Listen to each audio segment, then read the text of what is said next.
We are in part two of Nothing Undone. In this series, it's only two parts, so you've made it to half of it, so good job. And if you're here last week, 100% on that score. We are talking about Joshua. If you're not familiar with Joshua, he's a historical figure in the Old Testament. And most people are familiar with Moses. Moses, part of the Red Sea, like the plagues in Egypt, got the, Israelites out of slavery, that whole deal. Talked to a burning bush that God was in. Like, there's a whole lot of stories about Moses. Joshua was the guy after Moses. And could you imagine, just for a second, of what it would be like to step into Moses' shoes? I mean, those are big. Those aren't like size 12s. Those are like massive shack size shoes. Those are ones that we're not going to fit into right away. It's going to be difficult. It's going to be hard. And yet, Joshua, from the very beginning, he had God reassuring him all the way through. He's like, "You're my guy. Don't be afraid. I've got you. I'm with you. I will be with you." So in this life, we have these moments where we can wrestle with, is God with me? Is God not with me?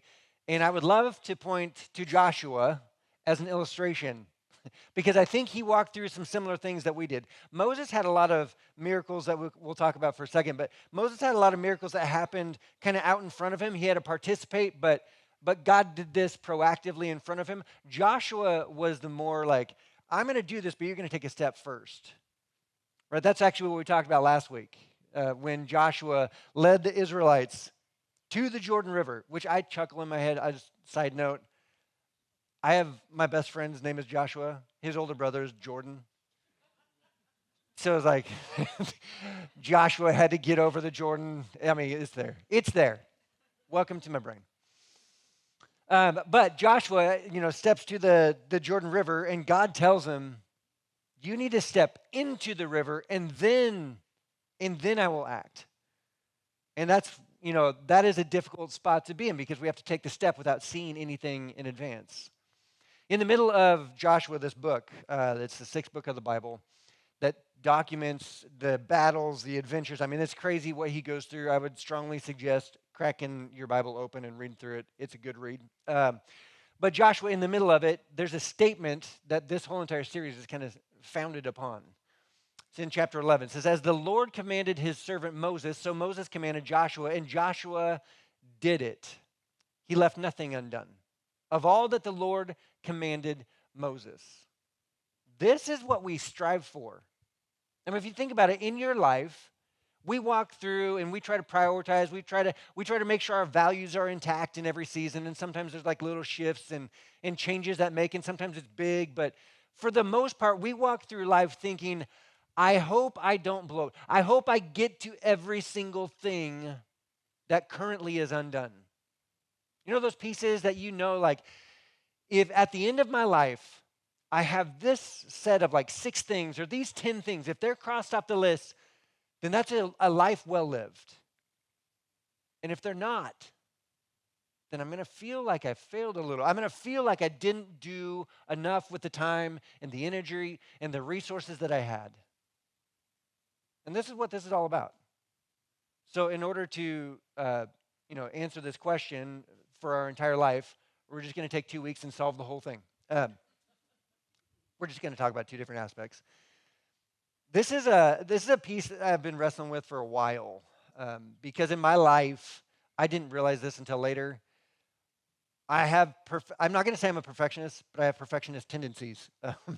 When I was growing up, grade school, junior high, high school, college, I never missed a single assignment in any class ever. Like I know I'm a nerd. There's something in me that I just couldn't. Like I had to do the assignment. I could have 102% in the class, and it'd be the last assignment of the year that does nothing for my grade, and I would still do it because it was assigned to me. It was on my shoulders. It was a burden that I was bearing, and I couldn't feel good about myself unless I crossed it off the list. And this is the same tension, except for exponentially more, right?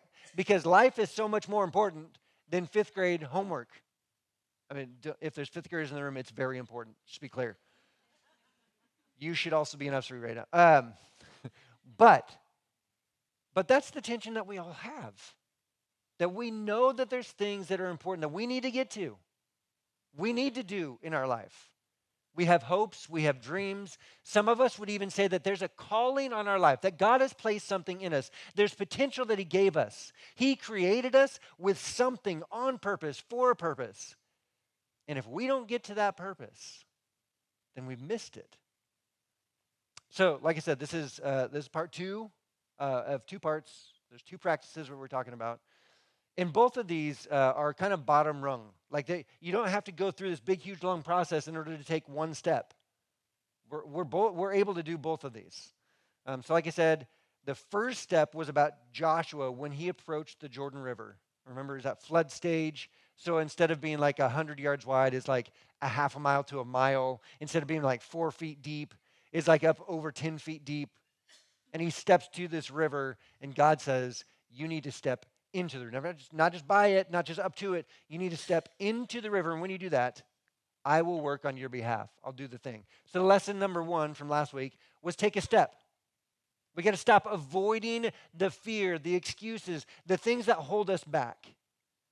So much of the time is spent standing on the shore, looking at the promised land where we want to get to across the river, and yet we have this challenge in front of us, and we just don't know how to do it. And God's called us to take a step, and we're waiting and we're waiting. We're waiting for life to just open it up on its own.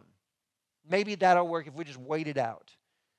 But if we just wait it out, we're wasting time if God has called us to, if God's challenged us to, if it's clear that that's a step that we're supposed to take, and we're not taking a step, we are missing out. We're wasting our time and our life in order to do what we need to do. We are, like I said last week, waiting on life to clear a path that our feet are supposed to forge. Right? We want the pathway already to be there, but sometimes it's our feet that are making the pathway. To wrap up this week, we're going to talk about the second practice, and in this scenario, I think a lot of us have experienced this, where we were inspired by the step. We recognize that God called us to, or we had that thing that's in us, that like your butterflies, and like, I think I need to do this. And you didn't know that might have been the Holy Spirit in you. You just felt like you needed to do it. And you got up and you're like, I'm going to do it, I'm going to do it. And you built up enough courage and you took the step and you actually walked into the river, whatever river it was. And you took a step and it was great and it was amazing. And maybe even something happened when you stepped into it. You know, your emotions are high. You're like, we're winning life right now. Hope is overflowing. There's confidence is at a peak level. I did it. I did the thing. And maybe it was a business and you stepped into that river of owning a business or starting a business and you started to see things take place and it was amazing and incredible and it was just like pure joy all the time. You just walked around with a smile on your face all the time. People looked at you different. At least you thought that they did. Maybe it wasn't a business. Maybe it was an aspect of your faith. Like you felt this tension for a long time and finally deep breaths, you're like, I'm going to do it. I'm going to do it. And you showed up to church for the first time. You're like, whoa, I did it. And it's incredible. It's awesome. And I'm so glad. And I hope you're glad also that you took that step. And we're flying high at that point. We stepped out of our comfort zone. We stepped in the direction we knew we should. And there's like the immediate response of like, that was right. That was correct. You're doing the thing. Now, there is a man that I met a couple years ago, and he was telling me about his story, and he was telling me about his business venture that he started, and it actually was a failed business venture, which was weird because he felt so strongly that God had led him. He was a guy that went to church, he was Christian, and he thought that this was what God was leading him to. And so he thought, he prayed every single day, and he was praying about his business, and he wanted his business, his business to be a location where even though it wasn't necessarily like a faith-based business, that every single time that someone stepped in, they would experience the presence of God somehow, like in a conversation, or the way that he treated them, the way that they experienced life in that moment would somehow lead them to God. And he prayed this every single day. And it was a big risk. It was a big risk financially. It was a big risk, with his time. It was a big risk, and he stepped into it. And he did the thing, and he started it. And at first, it was going all right. And he started to pray this prayer every single day. that God would move in the hearts and the lives of the people that showed up. And it was going okay. It was hard, but it was going all right. And then over time, it started to struggle. And then it started to struggle a little bit more. And he prayed harder, and he tried harder, and he did more. Tried to trust God even more. Started to question God. Like, I thought we had this vision. I thought you and I are on the same page. This was going to work out. And then all of a sudden, this is not the right direction that this is heading. It's, we're in the red. The vision, the goal was attempted, but at the end of the day, it remained undone. And he ended up pulling the plug and had to stop, had to quit. And it's that failure moment that we question so much. It's painful. It's confusing. It doesn't make any sense. We thought it was right. We thought this was the direction. We thought this was the step. Why would God call me to a step that he's not going to actually, part the river for me? We thought we had this thing worked out, and apparently we didn't. And if this is what you've experienced, and maybe when you were here last week, this kind of stung a little bit when we talked about taking the step. You're like, been there, done that. Don't know if I want to do it again. But this might be where you're at, that your vision never made it outside of you. The reality about life is this battlefield of life is littered with hopes and dreams and visions and callings that sometimes a step was taken and sometimes a step was never taken, and they were just abandoned throughout. And we try to move on. We try to regroup. We try to tend to our wounds, our pain, our failures that we're walking through. We try to learn from them. But at the end of the day, it's pain. It's painful. And like I said, if you were here last week, that might have been painful just to think about, because that uncovered a wound that you thought you were past and beyond. If you've never stepped into the river, and or maybe you did step into the river, and the river just took your legs out, and down you went. There's no dry ground. It was only wet, and it was wet over your head. You never crossed over the promised land. If you've been there, there's ramifications for that. Relationally, that can ruin a marriage. Like, if you've invested that much, if there's that much of a burden on the relationship, if there's that much stress, that can derail an entire relationship. It can undermine the confidence level in your faith. It can make you question God like maybe never before. And that is difficult, and it's painful, and it's hard. And I just want to ask you, have you done that before? Have you been there before? Have you trusted God with something only to find that the thing that you trusted him for failed? You saw it from a distance, and you thought it was going to work out, and then it didn't. And then you stepped in, and it didn't. Or maybe the other end of this is that you actually did take the step, and it worked out. You got through the other side, and then you were faced with a different challenge that was even bigger and worse off than before. You're like, oh my goodness, I didn't think that was going to happen. And that is exactly where Joshua and the 2 million Israelites were. So last week we talked about them taking a step into the river. The water stopped. They crossed over on dry land. Miracle, amazing, incredible. They're riding the camp high. They're singing worship songs a little bit different. They're looking at Joshua and they're like, Moses, who? God's with this guy. And they're all excited, He's trying to be humble. In his mind, he's like, that's right. Let's play the worship song again. Like, Waymaker, Miracle Worker, Promise Keeper, Light in the Darkness. That's right. That's my jam right now. And then Joshua looks up and he sees what's in front of him. He sees Jericho. Jericho is what he was supposed to take. It was the next step in the plan, in the purpose, in the process. This was the next step. And Jericho, we've talked about this recently, Jericho is a well-fortified city, right? It wasn't necessarily massive in size, but it was very well protected. And the thing that was unique about Jericho is it had some walls. It had like a system of walls that made it seem like it was insurmountable, like it was impenetrable. Nobody was going to get through. Not only that, there's a they found out, like, they discovered that there was actual spring inside the walls. So they could just hunker down and just be like, we'll wait you out. Like, it doesn't matter if you have the walls surrounded. We got water. We're going to be fine. We don't have to even venture outside the walls.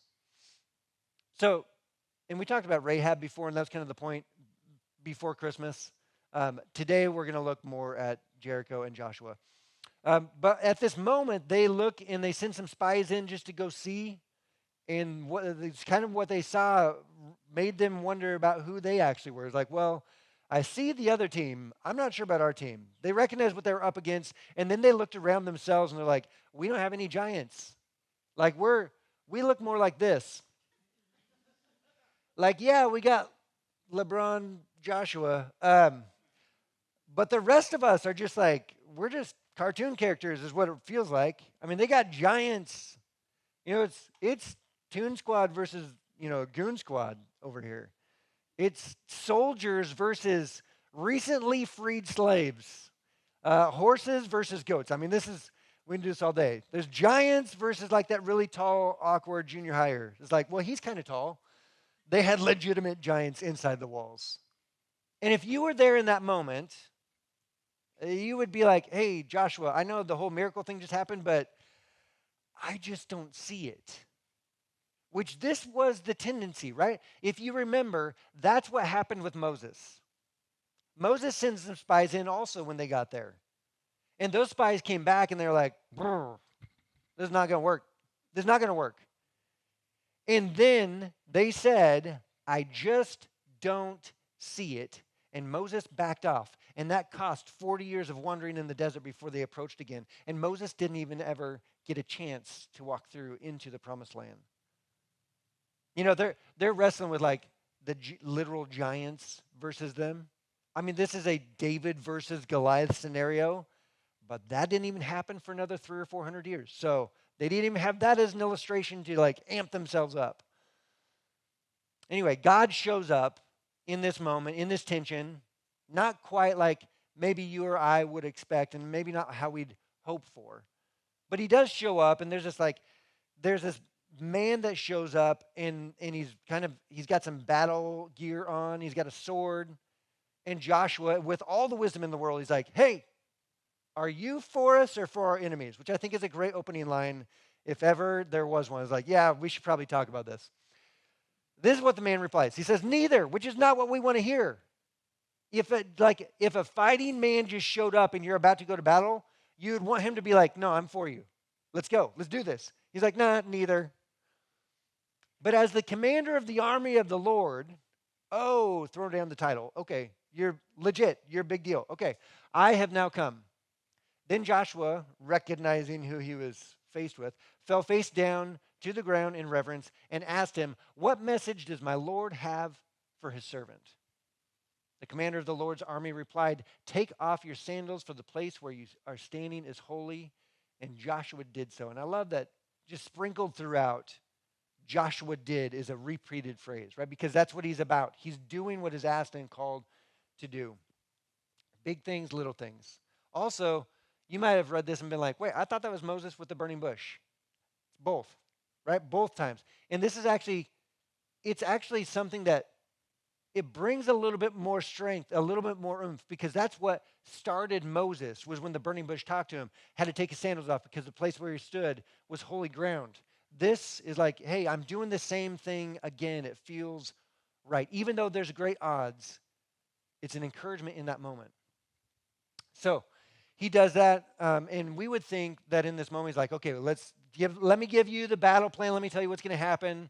And if you're about to go to battle with like incredible odds against you, and God was on your side though, you would think all kinds of things. Like if you didn't know this story, you'd be like, what did he do? Like rain fire down on the enemy? Like that's a good plan. Let's do that one. Plagues. Moses did plagues. Maybe we could do that one again. That seems to be like within God's capability. Let's do that. That worked out pretty good before. Maybe there's a different weapon that you've never heard of. It's like a catapult or something. They're like, let's do it. Cannons. I don't know what that is, but let's do it. That's not what he said. Said, then the Lord said to Joshua, see, I have delivered Jericho into your hands, along with its king and its fighting men. Okay, that feels great. So even if we don't get the like extra stuff, we'll just go to battle and you'll make us win somehow. So thanks for the encouragement. Thanks for letting us go. Know that you're going before us. Like we'll just peace out. We got this, right? And if you stop there and if that's what you thought, that sounds great. We'll do what we need to do in order for this to happen. And we just hope, like I'm not really a battle-minded leader yet, Joshua mindset, but we'll try it. And if God's with us, he'll do it. That's not where the conversation ended, though. Because the commander of the Lord's army, he actually goes into detail. He's like, not only are you going to win, not only am I going to hand this to you, but here's how you do this. Here's what you're going to do. March around the city once with all the armed men. Do this for 6 days. Have 7 priests carry trumpets of ram's horns in front of the ark. On the 7th day, march 7 times with the priests blowing the trumpets. When you hear them sound a long blast on the trumpets, have the whole army give a shout. Then the wall of the city will collapse and the army will go up, everyone straight in. And Joshua's like, wait, is that when the angel armies show up?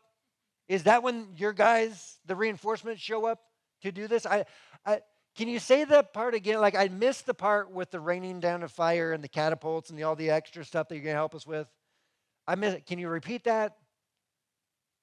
It's one thing to stand in a river when there's like no one around, it's just you and your people. It's like, okay, we're going to take the step, but it's like, what's the worst that's going to happen?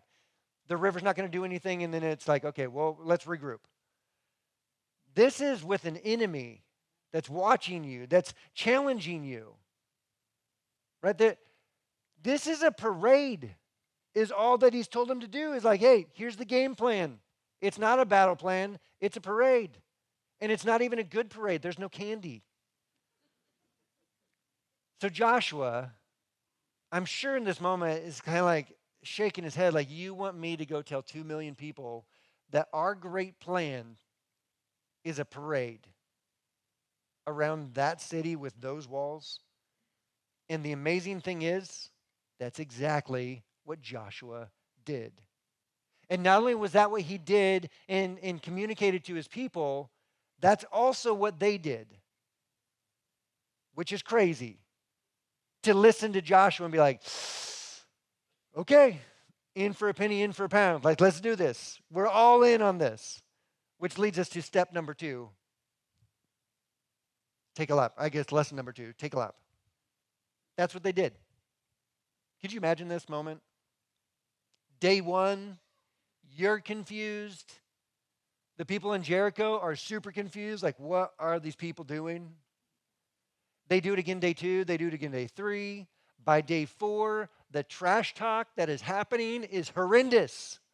It's worse than the NBA. Like, it's just awful. It's horrible. I mean, these guys are like, what is this? Have you ever in your life felt like you're stepping towards a battle that you needed to go into, and instead the plan was more like a parade? Where it's like, this is not what I need to do. It feels like this is what I'm supposed to do, but this doesn't make sense. You know, you took the red pill. You're like, I'm going down the rabbit hole. Let's do this. And then all of a sudden you're like, but doing this is marching around in a circle. That doesn't feel right. Maybe the first lap you made it. The second lap is like, ugh, it's a little monotonous. It's boring. Third lap, it's getting old. Fourth lap, you're like, this is just painful. It's slow. There's zero headway. This isn't doing anything, and there's no progress made. One thing I love about construction, you can see the progress made. There's zero progress made in this. For you personally, if you've actually walked this out before, maybe you came up against a challenge. It was hard. Some aspect of life was on the brink, and you decided, here's the route, here's what I need to do. Maybe it was your marriage. Maybe it was a business venture. Maybe it was your health, or maybe it was a budget thing, like trying to get your finances in order. And you took a lap, and it's like, that was hard. You took another lap, it's like, that didn't help at all. Third lap, you're still not doing anything. By the time 5th, 6th lap rolls around, you're like, I don't think I'm going to do this anymore. and then you just quit. Maybe it was the faith thing, going to church, trying to figure this out.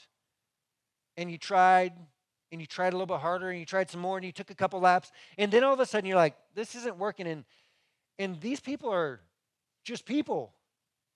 Like some of them are hypocrites. They're not representing Jesus. They're talking about him, but their lives don't reflect him. I thought this was going to be different. And in that moment, you're like, I think I'm done here because this doesn't line up. This doesn't add up. And if that was you, I get it. I understand. That's why we talk about the difference between just believing in God and actually following Jesus. That there's steps to be taken. But the hard part is that when you follow Jesus, there is a cost absolutely attached. It's going to cost you something. It's going to cost you something. It'll cost you relationships.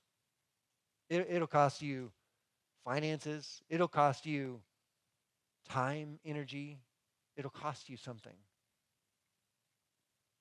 So let's get back to Joshua. Day 7 happens, and most of you know the story. Day 7 happens. They march around the time 7 times. Trumpets blow. They all start to shout, right? Just on plan, on cue. Everything happens exactly as it was planned. And then the amazing thing is, the walls crashed down, crumbled. And they went marching right in, took the city. When I read that, there's a big question that I feel like I have to say out loud. Why did God have them do all of that? Why couldn't he have just been like, okay, just walk forward, the walls will crumble down? Like, why did they need to make the laps? Why did they need to draw this out for an entire week? Why did they have to do the trumpets? Why did they have to make it weird? Why did they have to be ridiculed? I mean, it's almost, when you look at it in that lens, it's like, is God just up there going, dance, monkey? And they're doing it. That's what it feels like sometimes. You know, the actions that they were asked to do, tasked to do, called to do, told to do, had nothing to do with the outcome. There was zero difference physically whether they marched around the walls or not. That didn't do anything. Some of us, we read that and we're like, oh, it's a magical equation. This is how you get what you want in life. Put on our walking shoes. We're going for a march. You start taking laps around. You're like, we're going to march around the car dealership. I need a new truck. Some of you are like, you know, that's silly. That's ridiculous. But we're definitely going to be marching around that neighborhood because we want our house to be there. Or maybe you're already in the neighborhood. You're like, we're marching around the neighborhood to try to get that family out because they're a disaster. I get it. This is not a magical equation to get you what you want. The first thing that I want to point out that I believe is that God wanted them to see that God sees different than we do. They saw what was impossible. God saw what was inevitable. They saw a foreign power. God saw fulfilled promise. They saw the end. God saw the beginning. They saw a parade, and God saw his people obeying and acting as he'd called them to do. It's our vision. It's how we see. God wanted them to see that what he sees is different. We focus so much of our attention or time, and rightly so. This is what life is like. We focus so much on what we can see rather than what we think God might see, rather than trusting his vision rather than ours. And here's my promise to you, that God sees you differently than you see you. God sees you differently. You're not the same as you think you are. He sees the full breadth of the potential that he created you with. We see our failures. He sees what could be next if we would just take the step. We see all the areas that we struggle with and the things that we wish would happen and it's not happening and all the struggles, all of that stuff. And he's like, all that's true. Also, on the other side, you're different than that. You're not too far gone. You're not too big of a mess. You're not broken beyond repair. You're not unlovable. You are worthy to be called my son and my daughter. And that's what I have spoken over you. We get this we see circumstances and God sees it differently. And we look at it like probably the Israelites did at the first go. I just don't see it. I have this huge thing that I want to see happen. Never told anybody about it. But when I look at the stats, when I just look at the numbers, when I just look at the details, I just don't see it. And if that's where we're at, that is where we stop. That's going to keep you from progressing forward. You're going to take a couple laps and then eventually you're like, yeah, I don't see it. Nothing's happening. I don't see it. Now I'm getting tired. I don't see it. I'm wasting my time. I don't see it. And then I stop. We need to change our mindset in some of this wording in our lives. From I just don't see it to I just don't see it yet. And the incredible part is that yet brings hope. It brings life. That yet means that there's still something more beyond what I can see, beyond what I can wrap my hands around right now. I want to be a church. I want to be a people that is a yet type of people. That we look at what needs to happen. It's like, I don't see it yet. We're going to move in that direction. I don't know how it's going to happen, but it's going to happen. We're going to move in the way that God sees and God calls us forward to. We're going to trust it when it doesn't make sense even. Now, I do believe that there's another reason. There's probably multiple reasons, but another reason why God had them do this, right, to start off with. Like, why would you make us do this? I think that God wanted them to know that patient strength opens the doors to God's promises. Patient strength. When you refuse to quit, when you refuse to give up, when you decide, I'm going to continue, I'm going to take another lap, I'm going to take another lap, I'm going to take another lap, I'm going to take another lap, I'm tired, I'm going to take another lap, it's getting old, it's boring, there's no benefit to me doing this, I'm going to take another lap. Some of us that have taken enough laps in this life know that the best things in life usually take a few laps. And it's unfortunate when it's just one more that was needed than where so many of us quit. And I'm not just trying to motivate you and just amp you up and get you all really like, let's go do it. This is a tension in humanity. Like, this is how we live.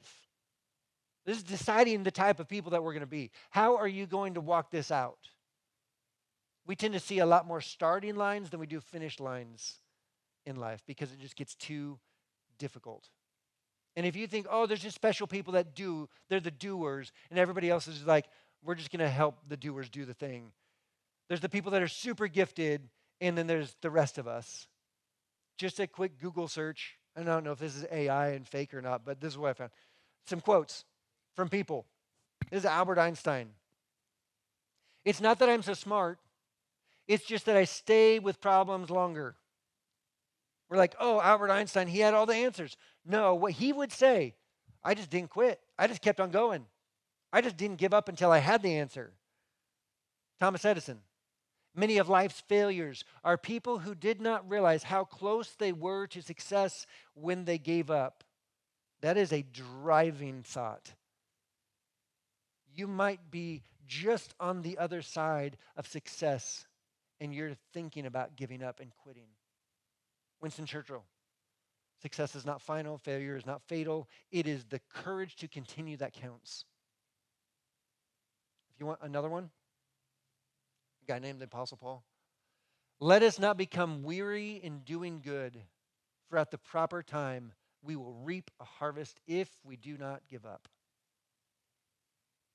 Laps in life equate to grit. It's a choice. We don't have grit because it feels good. We choose grit even when it's difficult, even when it's hard. And it's what living an undone life, right? It's what living and finishing those undone things and making them done. It's that aspect that is required of us. It's what is demanded of us to have that grit and take it out to the nth degree of finishing and accomplishing what God has called us to, what God created us to do. And it might look different than we expect. But that doesn't mean that God isn't also at work. Sometimes it looks like failure, and yet there's still more than that. Sometimes we pray about it, and those prayers that we think are not being answered are actually answered just in a different way. So I told you that story at the beginning about the man with the failed business.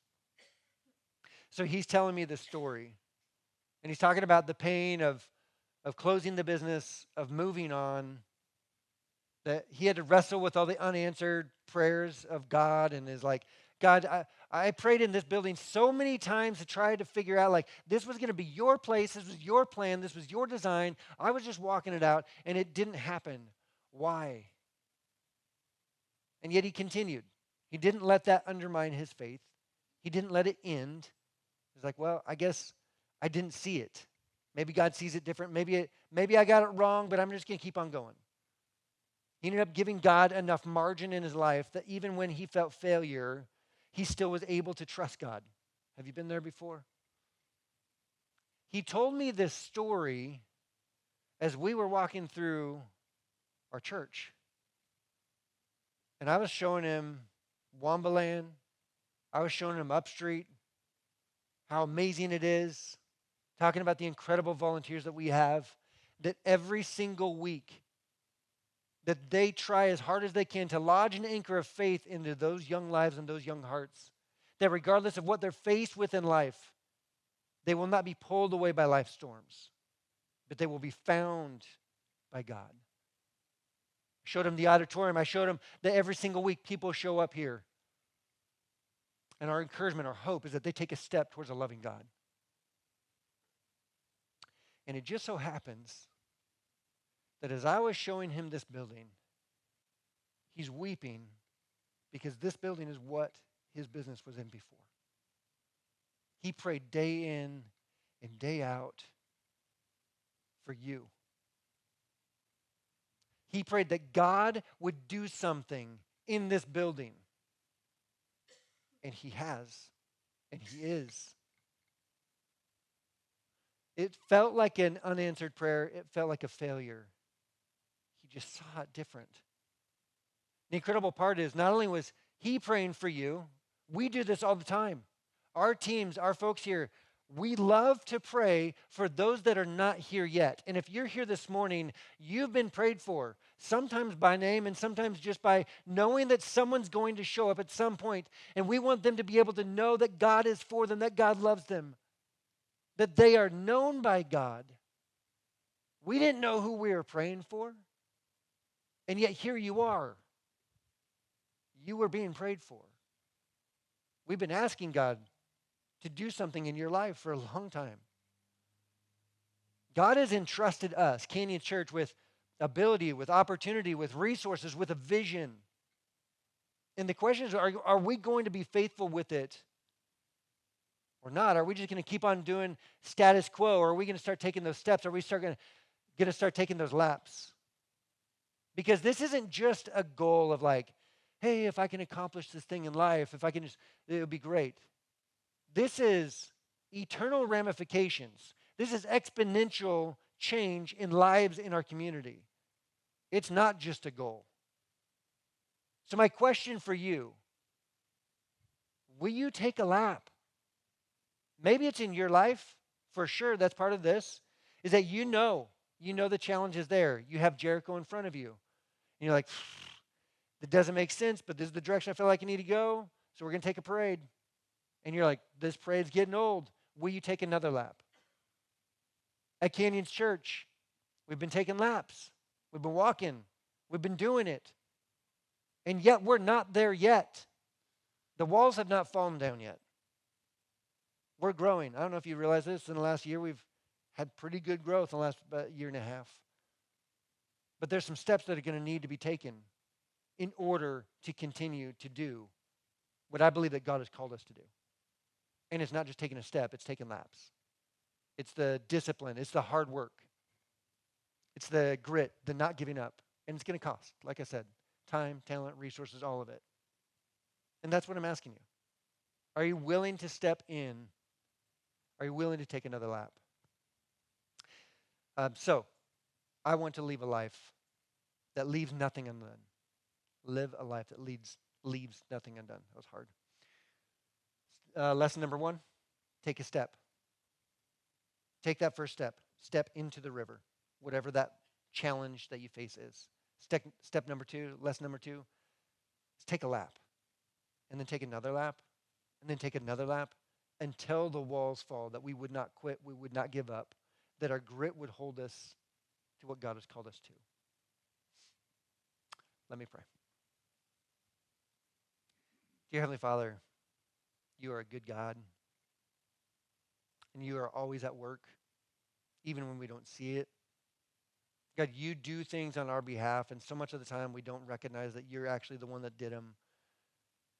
But God, I pray that you would give us insight, that we would look back with perspective and recognize that your hand was actually on us, that there were relationships that were created, that happened, there were opportunities given, there were transitions made, all because you had a plan, all because you were leading us, all because you were guiding us, all because you still know who we are and you still have a plan for us.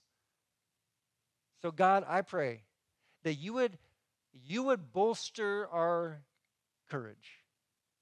That just like Joshua, you tell us not to be afraid, to take courage, but also because we are promised that you are going to be with us. And God, I pray that we would remember that you are with us always, whether it looks like we're winning or failing, that you are with us in that moment, and the next moment, and the next moment. And I pray that we would learn to trust you. We're so grateful for everything that you do, and we're grateful for everything you are doing and will do. And I thank you that you've invited us into something bigger than ourselves. It's in Jesus' name that we pray. Amen. Before you go this morning, I do have a couple questions just to kind of wrap all this up and maybe give you something to talk about on your ride home or throughout the week. What's a wall? What's a wall that you've been taking laps around in your life? Is it a relationship? Is it a conversation? Have you stopped taking laps? It's like, it's going to be too hard. It's going to be too painful. I can't do it anymore. Have you stopped taking the laps? Another question. Will you start to take some laps with us? We start doing this. We step into the river. We start walking around Jericho, the promised land. What is next? I'm asking for you to take a step. So I hope you would consider that. That is it for me now. So there's no Seahawks game because we already won. So just relax and go home and enjoy your week.